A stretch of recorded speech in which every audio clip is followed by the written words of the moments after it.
प्यारे विद्यार्थियों, स्वागत है आप सभी का आपके अपने चैनल हिंदी और ऋतुज विद्यार्थी में।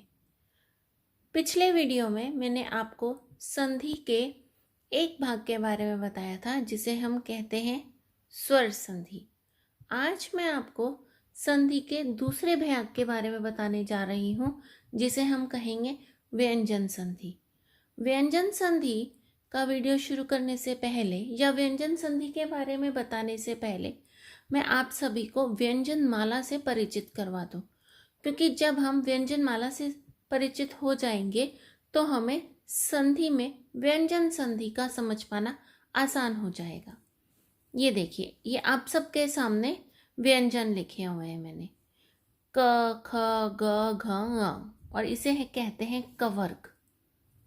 च छ ज झ न चवर्ग, ट ठ ड ढ ण टवर्ग, त थ द ध न तवर्ग, प फ ब भ म पवर्ग, और फिर य र ल व श श स ह। अब आप कहेंगे कि मैम आप ये तो हम जानते हैं, पर बच्चों जब आप संधि पढ़ेंगे ना तो आपको इन सब के बारे में एक बार फिर से सोचने और समझने की ज़रूरत है। देखिए, जब मैं कहूँगी ना कि प्रत्येक वर्ग का पहला चौथा वर्ण, तो आप ध्यान से देखिएगा। प्रत्येक वर्ग यानी कवर्ग, पहला यहाँ पे मैंने लिखा हुआ है तो ये सब पहले हो गए। चवर्ग दूसरा वर्ण, फिर यह तीसरा वर्ण, फिर यह चौथा वर्ण, और फिर यह पांचवा वर्ण।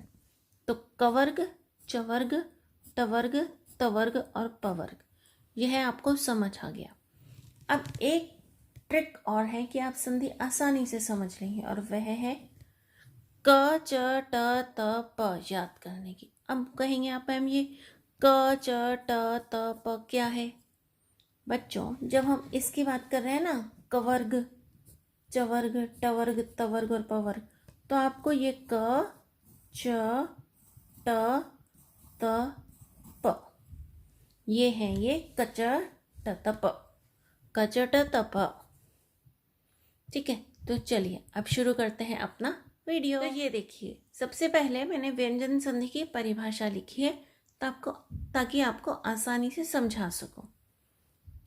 एक व्यंजन के दूसरे व्यंजन या स्वर से मेल को व्यंजन संधि कहते हैं। एक व्यंजन के दूसरे व्यंजन या स्वर, उदाहरण देखिए, जगत जमा नाथ, जगन्नाथ, ये हो गया एक स्वर का दूसरे स्वर से मेल। फिर है जगत जमा ईश, जगदीश, ये हो गया एक व्यंजन का। अब देखते हैं अगला नियम। इस नियम में क्या है? इसमें यह कहा गया है कि किसी वर्ग के पहले वर्ण क च ट त प का मेल अनुनासिक वर्ण से होने पर वह वर्ण उसी वर्ग का पांचवा वर्ण बन जाता है। क ख ग घ ञ, च छ ज झ ञ,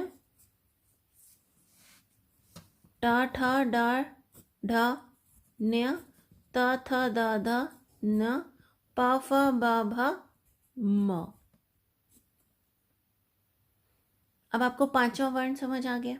अब उदाहरण देखिए, वांग में का पांचवा वर्ण, उत्नयन उन्नयन तवर्ग का पांचवा वर्ण, फिर जगत जमा नाथ तवर्ग का पांचवा वर्ण ना ही होता है।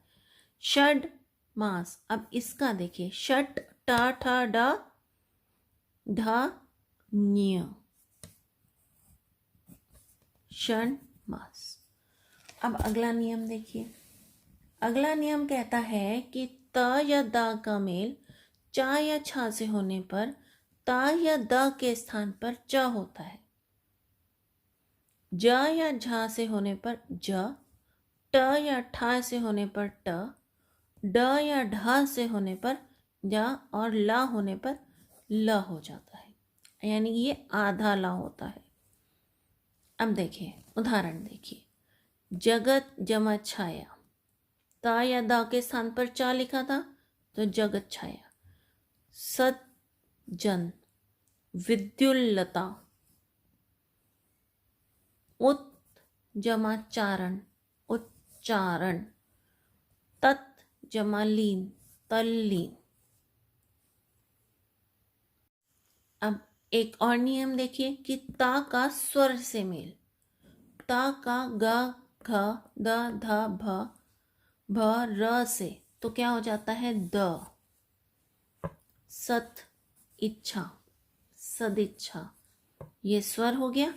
तद रूप, ये र आ गया, यहाँ पे भी र लिखा हुआ है, तद्रूप। फिर जगत जमा ईश, द आ गया, जगदीश।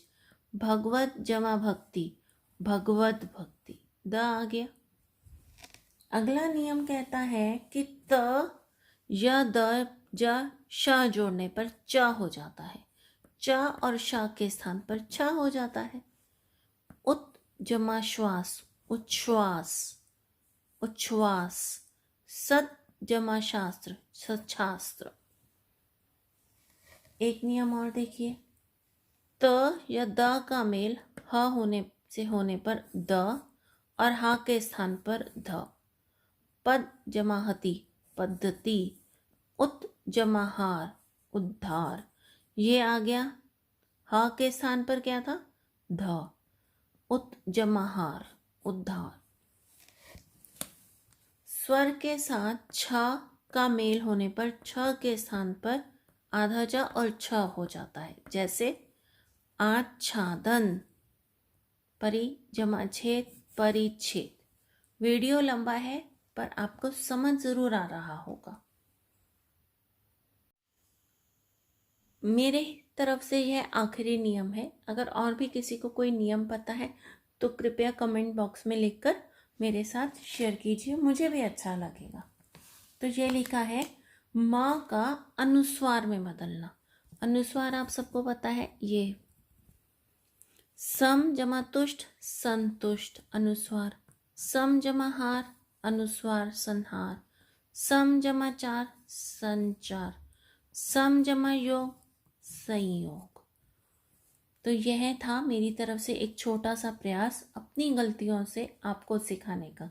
सबसे पहले आप लोग अपने आप में व्यंजन माला को समझिए, फिर संधि को समझिए, संधि व्यंजन संधि को समझिए, अवश्य समझ आएगा। अगर वीडियो पसंद आया है तो लाइक कीजिए, शेयर कीजिए, कमेंट कीजिए और सब्सक्राइब कर लीजिए। धन्यवाद।